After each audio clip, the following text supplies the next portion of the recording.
everyone, how's it going? Today I'm going to show you guys how you can deep search voice chat. As you can see, we are on the app speakai.co dashboard. So what you'll do is over quick actions, you should see something called live record. And this is what we want. If you don't find it over here, you can just search for live record, or at the left side, you can see recorder. Anyways, we'll go ahead and click on live recorder. Now, what we'll do is, let's say, audio recording. So we're going to click on audio recording.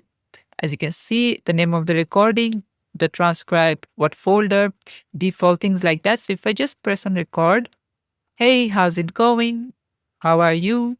And if I click on stop, and then let's say if I click on download, as you can see, this file has been downloaded, and this is how you can do it. Thanks for watching. Please leave a like and subscribe for more tutorials like this, and I'll see you guys in the next one.